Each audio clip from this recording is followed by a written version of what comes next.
ప్రస్తుతం మరోవైపున కర్నూలు మరోపక్క విశాఖ జిల్లాల పనిగా ఉంది. అక్కడ పోలింగ్ ఏ విధంగా కొనసాగుతుంది? లైవ్ అప్డేట్స్ అందించేందుకు మా ప్రతినిధులు చంద్రశేఖర్ అలాగే రవిచంద్ర లైవ్లో సిద్ధంగా ఉన్నారు. ముందుగా కర్నూలు జిల్లాకు సంబంధించి చంద్రశేఖర్, ఇక్కడ ఓవరాల్గా ఉమ్మడి కర్నూలు జిల్లాకు సంబంధించి పోలింగ్ పర్సంటేజ్ ఏ విధంగా నమోదవుతోంది?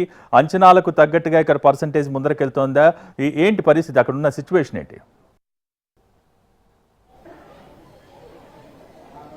Thank you Bhogi. ఉమ్మడి కర్నూలు జిల్లాలో పోలింగ్ కేంద్రాలు పోటెత్తాయి. రెండు జిల్లాల్లో కూడా 14 అసెంబ్లీ నియోజకవర్గాల్లో పెద్ద ఎత్తున ఓటర్లు పోలింగ్ కేంద్రాలకు తరలి వచ్చారు. ప్రస్తుతం మనం కోడుమూరు పోలింగ్ కేంద్రం వద్ద ఉన్నాం. మనం చూడొచ్చు, ఇప్పటికీ అంటే దాదాపు 2 గంటలు దాటుతున్నా ఇంకా ఇప్పటికీ ఓటర్లు వస్తూనే ఉన్నారు.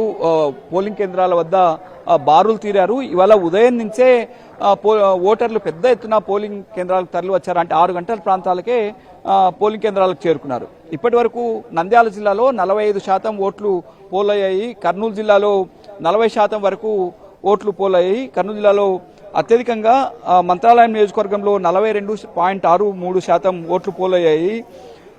పాణ్యం నియోజకవర్గంలో 40% పోలయ్యాయి. కర్నూలులో 36%, ఆదోనిలో 36%, ఆలూరులో 44.7% ఓట్లు పోలయ్యాయి. నంద్యాలలోనే కర్నూలు జిల్లాతో పోల్చినప్పుడు నంద్యాలలో అత్యధికంగా 45% ఓట్లు పోలయ్యాయి.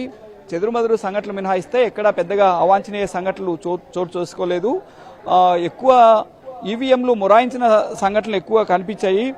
ఆస్పరి ఇక్కడ ఆత్మకూరు మండలం పెద్ద అనంతపురంలో 89వ పోలింగ్ స్టేషన్లో పోలింగ్ నిలిచిపోయింది. ఇక్కడ ఈవీఎంలో సాంకేతిక లోపం మరో కారణం చేతనో 50 ఓట్లు అదనంగా ఉన్నాయని వైసీపీ టీడీపీకి సంబంధించి రెండు వర్గాలు కూడా ఆరోపిస్తున్నాయి. 50 ఓట్లు అదనంగా చూపుతుంది అంటే అక్కడ పోలైన ఓట్ల కంటే మిషన్లో అదనంగా చూపుతుందనేది వారి ఆరోపణ. దీంతో పోలింగ్ కేంద్రానికి టెక్నికల్ సిబ్బంది అక్కడ చేరుకొని ఈవీఎంను పరిశీలిస్తున్నారు. ఇక బేతంచెర్లలో స్వతంత్ర అభ్యర్థిగా రిటైర్డ్ ఐపీఎస్ అధికారి పిఎన్ బాబు పోటీ చేస్తున్నారు. ఆయనపై వైసీపీ కార్యకర్తలు దాడి చేశారు, కారు అద్దాలు ధ్వంసం చేశారు. దీంతో ఆయన పోలీస్ స్టేషన్లో బేతంచెర్ల పిఎస్లో కూడా ఫిర్యాదు చేశారు. ఇక ఆస్పరి మండలం కారుమంచిలో బూత్లో 225 పోలింగ్ బూత్లో కారుమంచిలో ప్రిసైడింగ్ అధికారి టీడీపీకి బలవంతంగా ఓట్లు వేయిస్తున్నారని వైఎస్ఆర్సీపీ వర్గీయులు ఆందోళన చేశారు. అక్కడ ధర్నా కూడా చేశారు. పీఓని సస్పెండ్ చేయాలని కూడా డిమాండ్ చేశారు. అయితే పెద్దగా ఈ సంఘటనలు మినహాయిస్తే ఎక్కడ దాడులు చేసుకున్న సంఘటనలు కానీ ఎలాంటి అవాంఛనీయ సంఘటనలు చోటు చేసుకోలేదు. మొత్తం మీద ఉమ్మడి కర్నూలు జిల్లాలో పోలింగ్ ప్రశాంతంగానే కొనసాగుతోంది. గతంతో పోల్చినప్పుడు ఈ ఎన్నికల్లో పోలింగ్ శాతం బాగా పెరిగిందనే చెప్పవచ్చు. ఇప్పటికే నంద్యాల జిల్లాలో 45% ఓట్లు పోలయ్యాయి. కర్నూలులో 40% వరకు ఓట్లు పోలయ్యాయి. మొత్తం మీద గతం కంటే కూడా ఈ ఎన్నికల్లో ఓట్ల శాతం బాగా పెరిగే అవకాశం ఉందని ఎన్నికల అధికారులు అంచనా వేస్తున్నారు. గతంలో 70-75% మించి ఓట్లు పోల్ కాని పరిస్థితి. ఈసారి సాయంత్రం అంటే 4 గంటల నుంచి మరింత ఓటర్లు ఎక్కువ మంది పోలింగ్ కేంద్రాలకు వచ్చే అవకాశం ఉంది. ఇప్పుడు లంచ్ టైం కావడంతో పోలింగ్ కేంద్రాల్లో నెమ్మదిగా పోలింగ్ జరుగుతోంది. అయినప్పటికీ మనం చూడొచ్చు, కోడుమూరులో ఇక్కడున్న పోలింగ్ కేంద్రాలన్నీ ఇంకా క్యూలో నిల్చునే ఉన్నారు.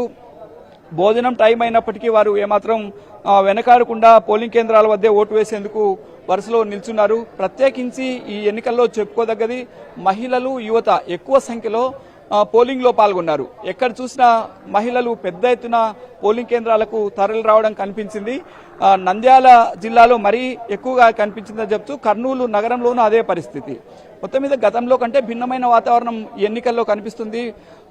వివిధ అంటే ఇతర ప్రాంతాలకి వలస వెళ్లిన కూలీలు అట్లాగే ఉద్యోగులు కూడా పెద్ద ఎత్తున కర్నూలు జిల్లాకు తరలి వచ్చారు.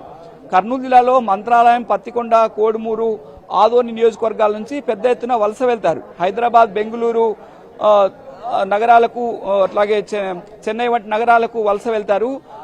గత 2-3 రోజులుగా ఆయా గ్రామాలకు ఓటు వేసేందుకు పెద్ద ఎత్తున వాహనాల్లో తరలి రావడం కనిపించింది. నిన్న అయితే హైదరాబాద్ నుంచి పెద్ద ఎత్తున నగరంలో వలసలు వెళ్లిన వారు కావచ్చు, అక్కడ ఉద్యోగాలు చేస్తున్న వారు కావచ్చు, పెద్ద ఎత్తున కర్నూలు, నంద్యాల జిల్లాలకు తరలి రావడం కనిపించింది.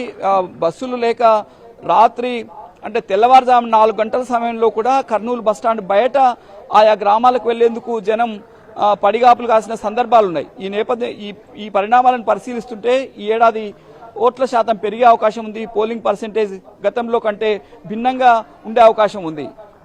Over to studio.